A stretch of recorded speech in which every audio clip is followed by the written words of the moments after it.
नमस्कार दोस्तों, स्वागत है आपका हमारे YouTube चैनल जीके ट्रैकर पे। देखिए फ्रेंड्स, आज के वीडियो में हम बात करेंगे जो हमारी एक सीरीज़ है परीक्षा वाणी प्रैक्टिस बुक सीरीज़।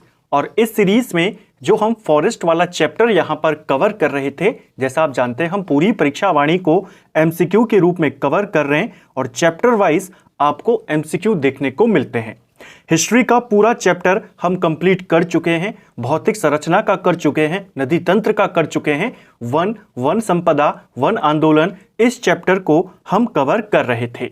आज हमारी वन वाले चैप्टर की ये 5वीं क्लास हम यहाँ पे कवर करेंगे और इस क्लास के बाद वन वाला चैप्टर भी आपका कंप्लीट हो जाएगा। अगर आपने इससे पहले की क्लासेस को नहीं देखा है, आप उनको प्लेलिस्ट में जाके देख सकते हैं। तो चलिए दोस्तों, आज की क्लास को शुरू करते हैं। आज का हमारा पहला क्वेश्चन है, वन कानूनों से संबंधित है। तो कौन सा कांड है? सिंपल सा क्वेश्चन है, आसान सा क्वेश्चन है, तिलाड़ी कांड। ऑप्शन ए सही आंसर होगा। तिलाड़ी कांड जो हुआ था, जिसे रवाई गोली कांड भी कहते हैं, कई बार हमने इसके बारे में बात करी है। रवाई गोली कांड क्यों हुआ था, या जो तिलाड़ी आंदोलन था ये क्यों हुआ था? ये हुआ था वन अधिकारों को लेकर के कि वन अधिकार जनता के वापस किए जाए। तो वन कानूनों से संबंधित था। ऐसे कानून टिहरी रियासत में पारित किए गए थे जिनसे लोगों की भूमि को भी वन भूमि घोषित कर दिया गया था, लोगों के वन अधिकार छीन लिए गए थे। तो उन कानूनों का विरोध था और अपने अधिकारों की मांग थी।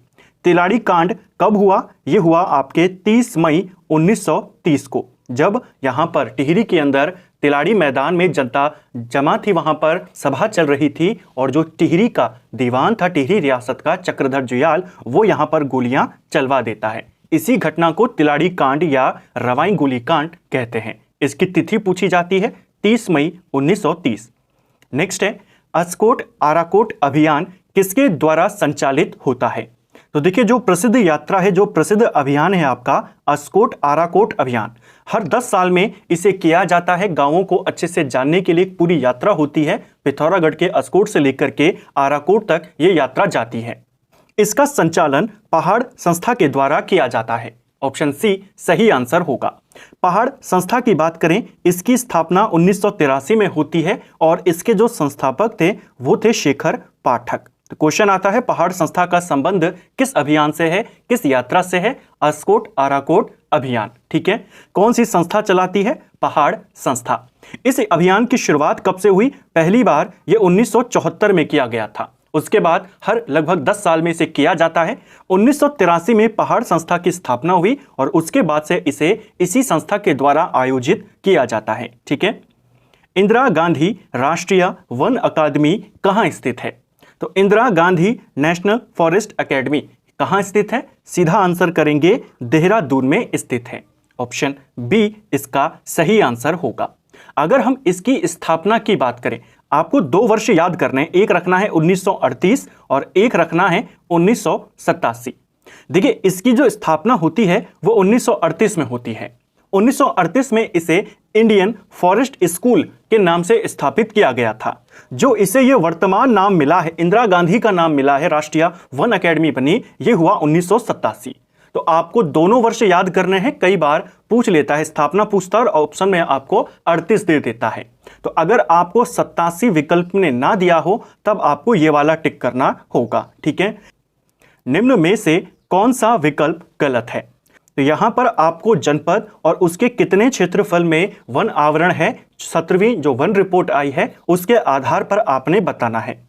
लास्ट वीडियोस में हमने कई बार पूरी लिस्ट को देखा कि किस जनपद में कितने प्रतिशत में वन है, कितने जनपदों में वृद्धि हुई है, कितने जनपदों में कमी हुई है, किस में ज्यादा वृद्धि हुई है, किस में कम वृद्धि हुई है। पूरे क्वेश्चंस को ऐसे ही कॉन्सेप्ट के साथ क्लियर किया था। यहां पर बात करें, उधम सिंह नगर में जो वन क्षेत्रफल है वो है 16.84%। ये आपका सही है। उधम सिंह नगर में सबसे कम वन प्रतिशत है, इसको याद करना है। कितना है? 16.84। चमोली की बात करें, चमोली में 33.75 है, सही है। पिथौरागढ़ की बात करें, पिथौरागढ़ में 29.35, ये भी सही है। हरिद्वार की बात करें, देखिए उधम सिंह नगर में सबसे कम है, उधम सिंह नगर के बाद सबसे कम हरिद्वार में है। तो हरिद्वार में 42 तो किसी भी कीमत पर नहीं होगा। हरिद्वार में यह आंकड़ा लगभग 24.74% है। ऑप्शन डी यहां पर आपका गलत है। तो जो आपके आंकड़े होते हैं प्रमुख रिपोर्टों को लेकर के, खासकर वन रिपोर्ट को लेकर, ऐसे क्वेश्चन भी बन सकते हैं क्योंकि 13 ही जिले हैं, आप आसानी से उनको याद कर सकते हैं। नेक्स्ट है 17वीं वन रिपोर्ट के आधार पर उत्तराखंड के निम्न में से किस जिले में वन आवरण में वृद्धि दर्ज करी गई। तो देखिए पहला क्वेश्चन तो यह आता है कि जो हमारे 13 जिले हैं इनमें से कितने जिलों में प्लस हुआ है यानी वन आवरण बढ़ा है और कितने जिलों में वन आवरण घटा है। तो पहला आपको यह पता होना चाहिए। 17वीं वन रिपोर्ट के आधार पर जो सबसे लेटेस्ट वन रिपोर्ट है, इसमें उत्तराखंड के 8 जनपदों में वन आवरण बढ़ा है और उत्तराखंड के 5 जनपदों में वन आवरण घटा है। तो पहले आपको यह पता होना चाहिए। अब यह क्वेश्चन जो है वो वन आवरण में वृद्धि को लेकर के है। 8 जनपदों में बढ़ा है। सबसे ज्यादा किस जनपद में बढ़ा है? सबसे ज्यादा बढ़ा है नैनीताल जनपद में 2.93 वर्ग किलोमीटर। नैनीताल के बाद सबसे ज्यादा देहरादून में बढ़ा है 2.89 वर्ग किलोमीटर। अब यहां पर नैनीताल तो है नहीं, तो आंसर आपका क्या हो जाएगा? देहरादून। ऑप्शन ए सही आंसर होगा। और सबसे कम बढ़ोतरी किस जनपद में हुई? सबसे कम बढ़ोतरी हुई रुद्रप्रयाग में। यहां पर केवल 0.13 वर्ग किलोमीटर वन बढ़े। ठीक है, तो सबसे ज्यादा किस जनपद में है? नैनीताल। उसके बाद देहरादून। देहरादून के बाद तीसरे नंबर पर पौड़ी आता है जहां पर 1.72 वर्ग किलोमीटर वन आवरण बढ़ा। उसके बाद जितने जनपद हैं, पिथौरागढ़ है, चमोली है, अल्मोड़ा है, उत्तरकाशी है, रुद्रप्रयाग है, उन सब में 1 वर्ग किलोमीटर से भी कम वन बढ़े थे। ठीक है, ऑप्शन ए इसका सही आंसर होगा। 17वीं वन रिपोर्ट के आधार पर उत्तराखंड राज्य में क्षेत्रफल के आधार पर सर्वाधिक झाड़ी वन वाले जिलों को घटते क्रम में लगाएं। यानी सबसे ज्यादा झाड़ियां किस जनपद में पाई जाती हैं, यह आपने बताना है। हमने देखा था सबसे ज्यादा झाड़ियां उत्तराखंड में टिहरी के अंदर पाई जाती हैं। ठीक है, तो यहां पर सबसे पहले आपका कौन आ जाएगा? टिहरी आ जाएगा। टिहरी के बाद उत्तराखंड में सबसे ज्यादा जो झाड़ियां पाई जाती हैं वो पौड़ी में पाई जाती हैं, यानी टिहरी के बाद आपका पौड़ी आ जाएगा। पौड़ी के बाद सबसे ज्यादा झाड़ियां देहरादून में है, यानी ए इसका आंसर होगा। और फिर आपका पिथौरागढ़ है। BCAD इसका सही आंसर हो जाएगा। ठीक है, BCAD। सबसे ज्यादा तो टिहरी में है। अगर पूछ ले सबसे कम कहां पर है, तो सबसे कम झाड़ियां चमोली जनपद में हैं। ठीक है, 17वीं वन रिपोर्ट के अनुसार सर्वाधिक और सबसे कम वन हास वाले जिले कौन से हैं? यानी सबसे कम वन किस जनपद में घटे। अभी हमने ऊपर बढ़े वाले जनपद देखे थे, घटे वाले जनपदों की संख्या कितना है? 5 है। कौन से वो 5 जनपद हैं? क्योंकि क्वेश्चन आता है किस जनपद में वृद्धि हुई, किस जनपद में नहीं हुई। 5 ही जनपद हैं, इनको याद कर लीजिए। एक है आपका बागेश्वर, एक है आपका हरिद्वार, एक है चंपावत, एक आपका टिहरी और एक आपका उधम सिंह नगर। ये वो 5 जनपद हैं जहां पर 17वीं वन रिपोर्ट के अनुसार वन आवरण में कमी दर्ज करी गई है। जो बागेश्वर है यहां पर 0.02 वर्ग किलोमीटर की कमी हुई है। हरिद्वार के अंदर 1.31 वर्ग किलोमीटर की कमी हुई है। जो चंपावत है यहां पर 1.39 वर्ग किलोमीटर की, टिहरी के अंदर 1.59 वर्ग किलोमीटर की और उधम सिंह नगर में 3.71 वर्ग किलोमीटर की कमी हुई है। ये परसेंटेज नहीं है, ये वर्ग किलोमीटर है। आपसे पूछा है सबसे ज्यादा कमी कहां हुई, आपने कहा सबसे ज्यादा कमी उधम सिंह नगर में हुई। और सबसे कम कमी कहां पर हुई है? सबसे कम बागेश्वर में हुई है। तो उधम सिंह नगर और बागेश्वर, अगर आपको ये डेटा पता है तो आप आसानी से आंसर कर जाएंगे। ऑप्शन ए सही आंसर हो जाएगा। 17वीं वन रिपोर्ट के अनुसार उत्तराखंड राज्य के निम्न में से किस जिले में वन क्षेत्र में वृद्धि नहीं हुई? तो 8 जनपदों में वृद्धि हुई है, उनकी जगह पर 5 जनपद जहां पर कमी हुई है उनको याद करना आसान है। 5 जनपद कौन कौन से हैं अभी मैंने आपको बताया। एक है आपका सबसे पहले बागेश्वर, उसके बाद आपका हरिद्वार, फिर चंपावत, टिहरी और उधम सिंह नगर। इन 5 में कमी हुई है। तो कहां पर वृद्धि नहीं हुई है? इन 5 में से जो आपको यहां पर दिख जाएगा, चंपावत दिख गया। ऑप्शन डी इसका सही आंसर होगा। रुद्रप्रयाग में बड़े हैं, अल्मोड़ा में बड़े हैं, उत्तरकाशी में बड़े हैं, चंपावत आपका इस सूची में आता है। 17वीं वन रिपोर्ट के अनुसार उत्तराखंड राज्य के निम्न में से किस जिले में वन क्षेत्र में कमी नहीं दर्ज करी गई है? अब नहीं वाले को बताना है आपने, यानी जहां पर वृद्धि हुई है। तो सही आंसर क्या हो जाएगा? टिहरी में कमी हुई है, चंपावत में कमी हुई है, बागेश्वर में कमी हुई है, पिथौरागढ़ में वृद्धि होती है। ठीक है, ऑप्शन बी। उत्तराखंड राज्य में 441 देववन हैं। निम्न में से किस जिले में सर्वाधिक देववन आपको मिलते हैं? तो देखिए, उत्तराखंड में देववनों की संख्या 441 है 17वीं वन रिपोर्ट के अनुसार। इन देववनों को कोई खास नुकसान नहीं पहुंचाया जाता है, मान्यता ऐसी मानी जाती है। सबसे ज्यादा देववन उत्तराखंड में पिथौरागढ़ में पाए जाते हैं। Option A. उत्तराखंड राज्य में मैती आंदोलन के जनक कौन थे? तो उत्तराखंड में मैती आंदोलन 1996 में चमोली के ग्वालदम इंटर कॉलेज से शुरू किया था कल्याण सिंह रावत ने। Option C. सुमेलित करना है, एक तरफ आपको राष्ट्रीय उद्यान दिए हैं, दूसरी तरफ जनपद। राष्ट्रीय उद्यानों के बारे में, वन रिपोर्ट के बारे में, आंदोलनों के बारे में, वन्यजीव विहारों के बारे में डिटेल में हम बात करते हुए आए हैं। आसानी से आप इसे मिला लेंगे। कॉर्बेट नेशनल पार्क 2 जनपदों में फैला है, पौड़ी और नैनीताल। पौड़ी दिया नहीं है तो इसका आंसर यहां पर क्या होगा? नैनीताल। तो पहले का आंसर है 4। नंदा देवी राष्ट्रीय उद्यान कहां है? चमोली में है। दूसरे का 3। राजाजी राष्ट्रीय उद्यान पौड़ी, हरिद्वार और देहरादून में है, तो यहां पर देहरादून दिया है, यह आंसर हो जाएगा। तीसरे का हो गया 2। गोविंद नेशनल पार्क यह आपके उत्तरकाशी में है, यानी 1। 4, 3, 2, 1 इसका सही आंसर है। Option B. नेक्स्ट है, सुमेलित करना है। अब वन्यजीव विहार दिए हैं, अभी राष्ट्रीय उद्यान थे, अब वन्यजीव विहार हैं। केदारनाथ वन्यजीव विहार ये कहां पड़ता है? आपके चमोली और रुद्रप्रयाग दोनों जनपदों में फैला है, तो यहां पर चमोली दिया है, तो पहले का आंसर 4 हो जाएगा। आस्कोट वन्यजीव विहार कहां है? पिथौरागढ़। दूसरे का 3 हो जाएगा। सोना नदी वन्यजीव विहार ये आपके पौड़ी में है, यानी 2, और विंसर आपका अल्मोड़ा में हो गया 1। फिर से आंसर क्या बना आपका? 4, 3, 2, 1 इसका सही विकल्प होगा। Silver fir, blue pine, spruce, birch, बुरांस आदि तेल युक्त वृक्ष किस प्रकार के वन के अंतर्गत आते हैं? तो देखिए, हमने ये भी बात करी थी कि अलग अलग ऊंचाई पर अलग अलग प्रकार के वन पाए जाते हैं, जिनको शीतोष्ण कटिबंधीय, उष्ण कटिबंधीय, उपोष्ण कटिबंधीय और एल्पाइन इस प्रकार के नाम दिए जाते हैं। तो ये जो सारे वनों के नाम हैं आपके, सिल्वर हो गया, ब्लू पाइन, स्प्रूच, बुरांस, ये सब आपके किस प्रकार के वन कहलाते हैं? एल्पाइन और उप एल्पाइन वन के उदाहरण हैं, इस प्रकार के वनों के अंतर्गत आते हैं। ऑप्शन डी सही आंसर होगा।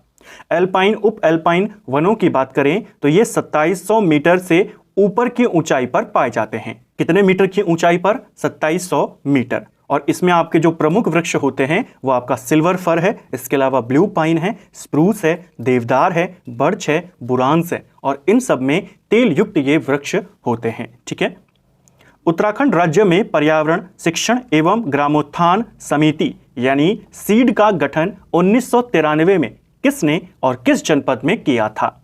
एक और संस्था है, यहां पर एक समिति है, पर्यावरण शिक्षण एवं ग्रामोत्थान समिति, जिसे शॉर्ट में सीड कहा गया है।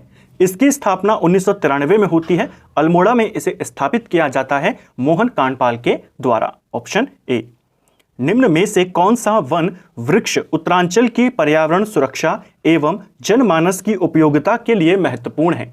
तो इनमें से कौन सा वन है जो उत्तराखंड में कई ज्यादा महत्व रखता है? यह है आपका बांज वृक्ष।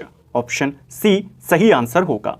बांज वृक्ष के बारे में हमने भी कई बार डिटेल में देखा है कि यह शीतोष्ण कटिबंधीय वृक्ष है। 1800 से 2700 मीटर की ऊंचाई के बीच में यह पाया जाता है। बांज वृक्ष को उत्तराखंड का वरदान कहते हैं, शिव की जटा कहते हैं, उत्तराखंड का हरा सोना इसे कहा जाता है। इसका जो वानस्पतिक नाम है क्वार्कस ल्यूकोटाइकोफोरा इसका वानस्पतिक नाम है।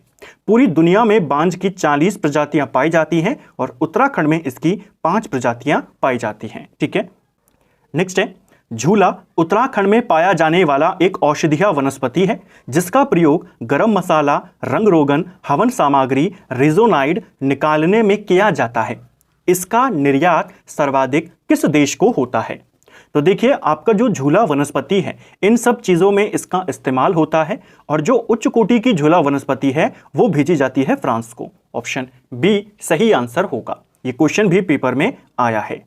निम्नलिखित राष्ट्रीय उद्यानों को उनकी स्थापना के बढ़ते वर्षों के क्रम में व्यवस्थित करें। तो 4 नेशनल पार्क दिए हैं और जो सबसे पहले स्थापित हुआ उसको आपने सबसे पहले रखना है। गोविंद नेशनल पार्क की बात करें, इसको लेकर कई सारे कंफ्यूजन है, लेकिन जैसे मैंने आपको कहा 1980 और 90 आपको दोनों याद करने हैं। जो यहां पर सही माना गया है वो 1980 माना गया है, ठीक है। दूसरा है कॉर्बेट नेशनल पार्क, इसको लेकर कोई कंफ्यूजन नहीं है, 1936 में बना। गंगोत्री नेशनल पार्क, इसको लेकर भी कोई कंफ्यूजन नहीं, 1989 में बना। राजाजी नेशनल पार्क 1983 में बना। यानी 2 उसके बाद 1 फिर आपका 4 और 3, 2 1 4 3 यहां पर सही आंसर हो जाएगा। बुरांस का बॉटनिकल नाम क्या है, यानी बुरांस का वैज्ञानिक नाम क्या है, वनस्पतिक नाम इसका क्या है। बुरांस हमारा राज्य वृक्ष है और इसका जो नाम है वो है आपका रोडोडेंड्रॉन अर्बोरियम। ऑप्शन ए इसका सही आंसर हो जाएगा। बुरांस वृक्ष आपके 4000 मीटर की ऊंचाई तक पाया जाता है। 1500 मीटर से पाने ये शुरू हो जाते हैं और 4000 मीटर तक ये पाए जाते हैं। बुरांस वृक्ष एक पर्वतीय वृक्ष है, विशुद्ध रूप से पर्वतीय वृक्ष है, यानी इसे केवल पर्वतों पर ही उगाया जाता है, ये मैदानों में नहीं उग सकता, ठीक है। इसका वनस्पतिक नाम हमने देखा रोडोडेंड्रॉन अर्बोरियम। एक और क्वेश्चन, जो बुरांस वृक्ष है आपका, यह किस कुल का वृक्ष है, तो यह आपके एरिकेसी कुल का वृक्ष है, क्योंकि हमारा राजकीय वृक्ष है तो इंपॉर्टेंट हो जाता है। इसका रंग कैसा होता है, इसकी पत्तियों का रंग, इसके फूलों का रंग कैसा होता है, तो देखिए आपके जब शुरुआत होती है इनके मिलने की, यानी 1500 मीटर से ऊपर ये हमें मिलने शुरू हो जाते हैं, तो जैसे जैसे ये हमें मिलते हैं इनका रंग शुरुआत में होता है गहरा लाल, चटक लाल इनका रंग होता है। धीरे धीरे जैसे जैसे ऊंचाई बढ़ती है इनका जो रंग होता है वो फीका होता रहता है और एक ऊंचाई के बाद लगभग 11000 फीट की ऊंचाई के बाद हमें सफेद बुरांस देखने को मिलते हैं। ये क्वेश्चन बनता है इनकी ऊंचाई कितनी होती है और किस कलर में पाए जाते हैं, ठीक है। नेक्स्ट है, उत्तराखंड राज्य के संबंध में निम्न आंदोलनों को क्रम अनुसार लगाकर सही विकल्प चुनें। इन आंदोलनों के बारे में पिछले क्लास में भी हमने बात करी थी। कुंजड़ी वन आंदोलन कब हुआ था, यह आपके 1904 के आसपास हुआ था, कीर्ति शाह के समय में हुआ था, ठीक है, और इसका नेतृत्व अमर सिंह के द्वारा किया गया। दूसरा है आपका राजगढ़ी आंदोलन, यह हुआ था 1926 से 1930 के बीच में। खास पट्टी आंदोलन की बात करें तो यह आपके 1906-07 में हुआ था और डांगी चोरा वन आंदोलन की बात करें यह आंदोलन आपका 1946 में हुआ था। अब आपको क्रम अनुसार लगाना है। सबसे पहले कुंजड़ी वन आंदोलन हुआ है यानी ए आ जाएगा, उसके बाद खास पट्टी आंदोलन है यानी सी आ जाएगा, फिर आपका राजगढ़ी है यानी बी। ए सी बी डी यहां पर सही आंसर होगा। ए सी बी डी आपको जहां पर दिखा वो सही विकल्प हो जाएगा, ऑप्शन सी। सर्वाधिक देववन उत्तराखंड राज्य के किस जिले में है, तो देखिए जैसा मैंने कहा 441 देववन है और धार्मिक मान्यता है कि इन वनों को ज्यादा नुकसान नहीं पहुंचाया जाता, इनको क्षति नहीं पहुंचाई जाती और ऐसे वनों को कहते हैं देववन और इनकी संख्या 441 है। सबसे ज्यादा ये पिथौरागढ़ में है, ऑप्शन बी। सूची दी है यहां पर 2 सूचियां, इनको मिलाना है। चिपको वन आंदोलन कब हुआ था, चिपको वन आंदोलन 1974 में हुआ। बद्रीनाथ आंदोलन 1973 में हुआ। आसकोट आराकोट अभियान कब से शुरू हुआ है, 1974 से, और 84 से कौन करवा रही है, पहाड़ संस्था, और पहाड़ संस्था कब बनी थी, 1983। बनाई किसने थी, शेखर पाठक। छीनो झपटो आंदोलन 1998 से हुआ है। तो ऑप्शन आपके सारे सुमेलित हैं यानी 1 2 3 4 आंसर हो जाएगा, ऑप्शन ए सही उत्तर है। दशौली ग्राम स्वराज संघ एवं मंडल की स्थापना कब और किसने करी थी, तो दशौली ग्राम स्वराज संघ इसकी स्थापना 1964 में चंडी प्रसाद भट्ट के द्वारा करी जाती है, ऑप्शन बी सही आंसर है। उत्तराखंड राज्य में वन अग्नि काल माना जाता है, तो किस काल में या किस समय अवधि के दौरान वनों में आग लगने का खतरा सबसे ज्यादा होता है उत्तराखंड में, वो है आपका 15 फरवरी से लेकर 15 जून के बीच का समय, ऑप्शन सी सही आंसर होगा। फिर से आपको 2 सूचियां दी हैं, एक तरफ कुछ प्रमुख संगठन हैं, कुछ प्रमुख योजनाएं हैं, दूसरी तरफ उनके वर्ष हैं।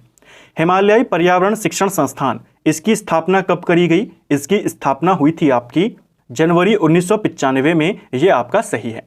हेस्को संस्थान इसकी स्थापना कब होती है, इसकी स्थापना 1979 में हुई थी, यानी पहले का पहला है और दूसरे का तीसरा है। पर्यावरण मित्र योजना इसे 2006 में शुरू किया गया था और उत्तराखंड सेवा निधि इसे 1967 में शुरू किया गया। 1 3 2 इसका सही आंसर होगा। 1 3 4 2। नेक्स्ट है, निम्नलिखित में से कौन सा कथन गलत है? चलिए देखते हैं। कुमाऊं वन कष्ट अध्ययन समिति का गठन 1921 में किया गया। तो कुमाऊं वन कष्ट अध्ययन समिति, इतना हिंदी में नाम दे दिया, सिंपल इसको कहा जाता है फॉरेस्ट ग्रीवेंस कमेटी जो बनी थी कुमाऊं के अंदर, कुमाऊं कमिश्नरी के अंदर, उसकी बात हो रही है। और फॉरेस्ट ग्रीवेंस कमेटी कब बनी है? 1921 में बनी थी। कुमाऊं का जो कमिश्नर था उस समय पी विंडम, वो इसका अध्यक्ष था। उसी को हिंदी में लिखा है, ठीक है। फॉरेस्ट ग्रीवेंस कमेटी यानी जो फॉरेस्ट से संबंधित जो शिकायतें होंगी उनको सुनेगा, तो ये भी वही है, ठीक है। खास पट्टी वन आंदोलन का प्रारंभ 1930 से प्रारंभ हुआ था। ये गलत हो जाएगा। अभी मैंने आपको बताया था 1926 से शुरू हुआ और 1930 में जाकर ये खत्म हुआ। जो तिलाड़ी कांड था वो इसी से जुड़ा है। सोंग वन घाटी आंदोलन का प्रारंभ 1974 से माना गया, ये सही है। केवल बी वाला विकल्प आपका गलत है। नेक्स्ट है, उत्तराखंड के संदर्भ में निम्न में से किस पर्यावरणविद को पॉलीथीन बाबा के नाम से जाना जाता है? तो पॉलीथीन बाबा इनमें से कहा जाता है प्रभात कुमार उप्रेती को, ऑप्शन ए। 1987 में संयुक्त राष्ट्र पर्यावरण कार्यक्रम द्वारा निम्नलिखित कौन सा व्यक्ति ग्लोबल 500 पुरस्कार से सम्मानित किया गया था? तो 1987 में ग्लोबल 500 अवार्ड ये दिया गया था चंडी प्रसाद भट्ट को, ऑप्शन ए सही आंसर होगा। क्वेश्चन ऐसे बन जाएगा, चंडी प्रसाद भट्ट को ग्लोबल 500 अवार्ड से कब सम्मानित किया गया? आप कहेंगे 1987। सन 2000 के समय नंदा राज्यात यात्रा के समय नंदा देवी स्मृति वन तथा कारगिल शहीदों की स्मृति में शौर्य वन को स्थापित किया गया। किसके द्वारा स्थापित किया गया?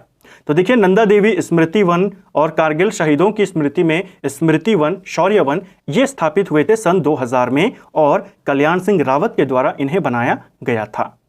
कैंसर उपचार के लिए टेक्साल नामक रसायन किस औषधीय वृक्ष से प्राप्त किया जाता है? कई बार कर चुके हैं, धुनेर से प्राप्त होता है, ऑप्शन डी।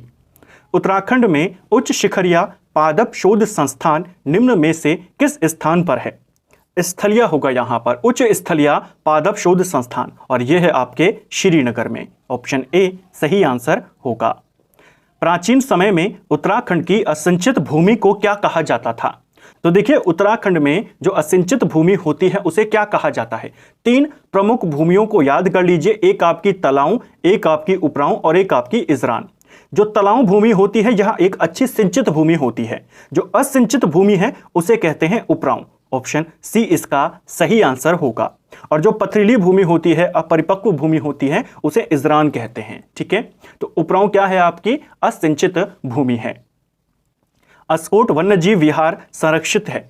अस्कोट वन्यजीव विहार कहां पर है? यह आपके पिथौरागढ़ में है, 1986 में स्थापित होता है। और किसके लिए इसको बनाया गया था? तो कस्तूरी मृग प्रजाति के लिए इसे बनाया गया था, कस्तूरी मृग के संरक्षण के लिए। निम्न में से किसे हिमालय बुग्यालों की मदर टेरेसा कहा जाता है? तो इनमें से कौन है जिन्हें बुग्यालों की मदर टेरेसा कहते हैं? ये कहते हैं रूपा देवी को, ऑप्शन बी सही आंसर होगा। गौरा देवी को क्या कहा जाता है? गौरा देवी को चिपको वुमन के नाम से जाना जाता है, ठीक है। मार दो गोली और काट लो हमारा मायका प्रसिद्ध नारा निम्न में से किस पर्यावरणविद और समाज सेवी का रहा है? तो यह नारा चिपको आंदोलन के दौरान दिया गया था और यह नारा गौरा देवी का है, ऑप्शन ए। निम्न में से किस समाज सेवी तथा आंदोलनकारी की स्मृति में उत्तराखंड में 25 जुलाई को वृक्षारोपण दिवस के रूप में मनाया जाता है? तो वृक्षारोपण दिवस ये मनाया जाता है श्रीदेव सुमन की स्मृति में, ऑप्शन सी सही आंसर होगा। चिपको आंदोलन के प्रेरकों में से एक, जिन्हें हिमालय में महात्मा गांधी के सिपाही के रूप में जाना जाता है, सुंदरलाल बहुगुणा के विषय में निम्न में से कौन सा कथन गलत है? चलिए देखते हैं। सुंदरलाल बहुगुणा के बारे में 4 स्टेटमेंट हैं। 2009 में इन्हें पद्म विभूषण दिया गया, सही है। 1982 में लंदन में विश्व वन कांग्रेस को इन्होंने संबोधित किया, ये भी सही है। 1981 में पद्मश्री मिला, ये भी सही है। इन्हें आधुनिक किसान आंदोलन का जनक कहते हैं, गलत हो जाएगा। आधुनिक किसान आंदोलन का जनक किसको कहा जाता है? कमेंट बॉक्स में आपने बताना है। इस सीरीज के पिछली क्लास में ही हमने कई बार उस क्वेश्चन को देखा है। अगला है, सूची 1 को सूची 2 से सम्मिलित करना है। तो एक तरफ आपको जनपद दिए हैं, दूसरी तरफ 1% दिए हैं। 1-2 बार आप इनको कवर करेंगे, 1-2 बार आप इनको लगाएंगे तो आसानी से आपको सारे 13 के 13 जिलों के 1% वन क्षेत्रफल आसानी से याद हो जाएंगे। अभी हमने ऊपर देखा था एक क्वेश्चन, अब आपको जैसे ही 16 और 24 दिखा आप सीधा इन्हें टिक कर देंगे कि 16 उधम सिंह नगर का है और 24 आपका हरिद्वार का हो जाएगा। अब बचा नैनीताल और चंपावत। नैनीताल में सबसे ज्यादा है यानी नैनीताल में 71 हो जाएगा और चंपावत में 69 हो जाएगा और आसानी से आप इनका मिलान कर पाएंगे।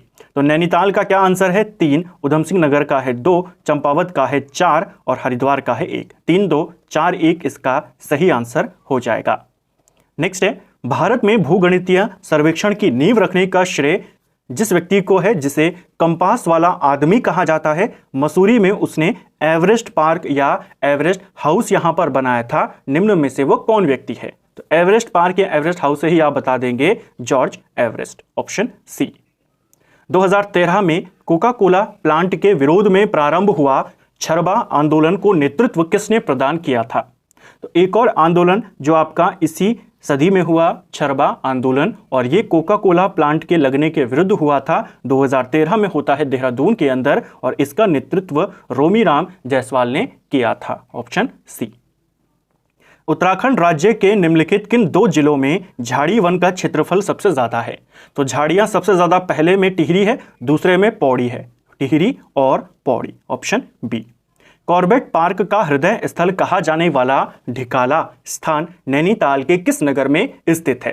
तो कॉर्बेट का हृदय स्थल कहा जाता है ढिकाला को और यह आपके रामनगर के समीप है, ऑप्शन सी सही आंसर होगा। इसको भी आपने ध्यान रखना है। तो फ्रेंड्स, ये था हमारा आज का वीडियो जिसमें हमने वनों से संबंधित 43 क्वेश्चंस को यहाँ पर क्वेश्चन किया और इन 243 क्वेश्चंस में आपका जो 1 वाला चैप्टर है वो भी हमारा कंप्लीट यहाँ पर हो गया। अभी तक परीक्षावाणी एमसीक्यू के हम 5 चैप्टर्स को कवर कर चुके हैं। ऐसे ही चैप्टर वाइज हम पूरी बुक को यहाँ पर कवर कर जाएंगे। उम्मीद करता हूँ आपको आज का वीडियो पसंद आया होगा। अगर आपको ये वीडियो पसंद आई है तो वीडियो को लाइक करें, चैनल पर नए हैं तो सब्सक्राइब करें, अपने दोस्तों के साथ शेयर करें। वीडियो आपको कैसा लगा कमेंट बॉक्स में हमें ज़रूर बताएं। Thank you friends.